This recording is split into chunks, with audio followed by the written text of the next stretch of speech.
இந்த ரிங்கை நான் இன்னும் போட்டிருக்கேன் வருண்.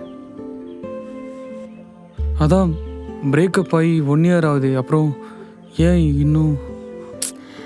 எல்லாம் முடிஞ்சிருச்சு தான். எனக்கு என்னமோ இந்த ரிங்கை கழட்டினோடனே மறந்து போச்சு. அப்போ தெரியாதுல்ல இந்த ரிங் தான் என் கல்யாணமே நிற்கிறதுக்கு காரணமாக இருக்கும்னு. யார் போட்டு விட்டுறீங்க அதை? எந்த தான். என்னை பார்த்தா எக்ஸ்கியூஸ் மீ.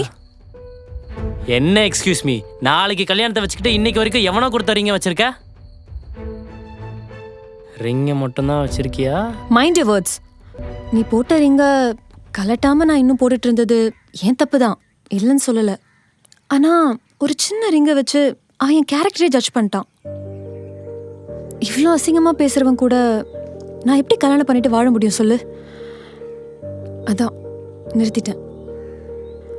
கல்யாணத்தை நிறுத்திட்டு உன்னை ஏன் பார்க்க வந்தேன் தானே கேட்குற?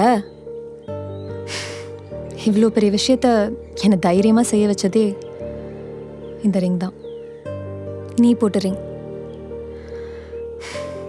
என் கல்யாணத்தையே நிறுத்துகிற அளவுக்கு இந்த ரிங்கு வர்த்தான்னு தெரிஞ்சுக்க உன் கையிலையும் அந்த ரிங் இருக்கான்னு பார்க்கலான்னு வந்தேன். உன் கையில் அந்த ரிங் இல்லை. பரவாயில்ல வருண், எனக்கும் உன் மேலே முன்ன மாதிரி ஃபீலிங்ஸ்லாம் இல்லை. பட் ஒருவேளை உன் கையில் அந்த ரிங் இருந்துச்சுன்னு வச்சுக்கோயேன், ஓகேடா இந்த லவ்லாம் வர்த்துதான்ப்பா அப்படின்னு சின்னதாக சந்தோஷப்பட்டிருப்பேன். அவ்வளோதான். லவ் ஃபெயிலியரான எல்லா பசங்களுக்கும் ஒரு ஆசை இருக்கும், நம்மளை விட்டுட்டு போன பொண்ணு திரும்ப வரணும்னு. அதுவும் கல்யாணத்தெல்லாம் நிறுத்திட்டு திரும்ப வரணும்னு. ஆனால் எந்த பசங்களுக்குமே இந்த ஆசை நிறைவேறதில்லை. லக்கிலி எனக்கு நடந்திருக்கு. இந்த மாதிரி ஒரு விஷயம் ஒரு பையனுக்கு நடக்கும்போது யாராவது வேணான்ட்டு போவாங்களா? அதனால் இது எல்லாத்தையும் நான் சரி பண்ணுறேன். என்ன சரி பண்ண போற? மாப்பிள்ளைக்கிட்ட எல்லாம் பேசி கல்யாணத்தை திருப்பி நடத்த போறியா? கல்யாணம் தான், ஆனால் அந்த கல்யாணம் இல்லை, நம்ம கல்யாணம். புரியுது உனக்கு என் மேலே எந்த ஃபீலிங்ஸும் இல்லைன்னு. ஆனால் நம்ம லவ் பண்ணுறதுக்கு முன்னாடி நீ இப்படி தானே இருந்த, எந்த ஃபீலிங்ஸும் இல்லாமல்.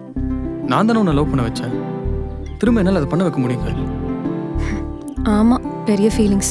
நான் இல்லைன்னு சொன்னதும் ரிங்கை தூக்கி போட்டு போனவன் தானே நீ?